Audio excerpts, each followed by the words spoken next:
lahat ginagawa namin para lang makapag-survive sa buhay. Kasi ang hirap talaga ng buhay namin. Kasi nag-asawa kami, wala kaming matinong trabaho. And then, kahit pambili ng gatas, nanghihingi pa kami or nanghihiram ng magulang. Kaya nakakahiya. Noong 2007, sabi ng parents ko na kung ayaw mong maghanap ng trabaho, ayaw mong mag-upload kasi graduate ako ng nautical, tsaka aircraft maintenance din. Pero ayaw ko kasi sa abroad kasi ayaw ko yung malayo sa pamilya. Tinuloy ko yung pagiging konsiya kahit labag sa kalooban ko. Pero noong 2008, yung pinsan ko, nagsishare sa akin ng AIM Global.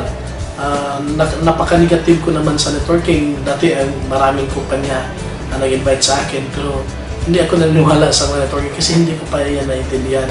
Kaya sabi ko sa pinsan ko na hindi ako sasama yan. Kasi bilang konsihal, huwag mo akong lukuhin. Kayo na lang dyan sa negosyo nyo. Kayo na lang magpakaloko dyan. Kaya inayawan ko yung pinsan ko. Pero sige, kung ayaw mong maniwala sa negosyo, mayroon tayong product. Alam ko mayroon kang arthritis and then mayroon ding UTI at dysmenorrhea yung asawa mo. Baka gusto niyo subukan yung product. Sabi niya, kung hindi kayo gumaling nito, huwag niyo bayaran. Pag gumaling kayo, saka niyo babayaran. Yun ang deal namin. Kaya after 1 week, gumaling na yung UTI ng asawa ko. Pati yung kanyang dysmenorrhea, wala na. So, sabi ko maganda pala yung product natin complete. So, pinagkalat ko, sinishare ko sa lahat ng mga kaibigan, mga kamag-anak namin. Then, nagugulat ako, after 2 months, kumikita kami ng 49,000. Pero ayaw ko pa rin maniwala na sabi ko, baka hindi yan totoo, baka hindi yan ibigay yung 49,000 na yan. Pinakabahan ako kasi yung mga nasa likod ko, nagkatingin na sa akin kasi ang tagal ko napasok yung card ko kasi nagda-doubt ako na hindi lalabas yung pera.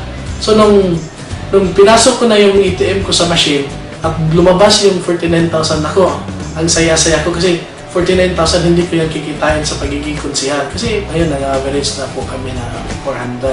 After 6 months, nakabili po kami ng yung second-hand na Pajero, yung puti, nasa baba. After 6 months yun. Lalo na yun, baliw ako doon. Nakadrive na ako ng sariling sasakyan.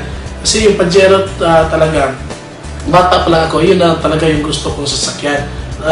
Patuloy naging umahataw, tinatrabaho yung business. And then last February 2010, yun na, umili na po kami ng brand new na nasasakyan, yung Strada sa baba.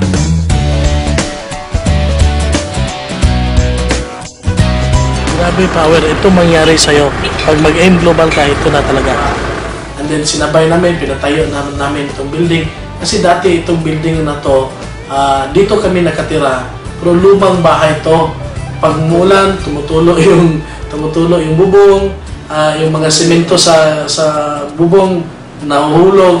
No, last February, pinagiba namin lahat to, binago lahat, ginawa namin building. Kasi sabi ko, pag dating ng araw, yung lahat ng hindi naniniwala namin sa AIM Global, sila na mismo yung tatawag sa amin, magpaturo sa amin.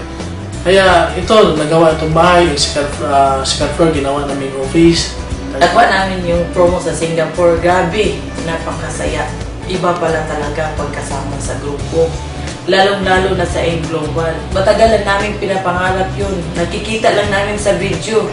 Nung nakasali na kami, grabe kakaiba. Parang nandun ka na sa heaven nung pumunta kami sa Singapore. Kala ko puro tarsier lang makikita ko nang dahil sa AIM Global, nandito kami sa Sentosa. Dito talaga natupad ang mga pangarap namin nang dahil sa AIM Global. Ngayon sobra-sobra yung binigay ng Diyos nang dahil sa AIM Global. Pero sabi ko na nga, hindi pa ito yung katapusan.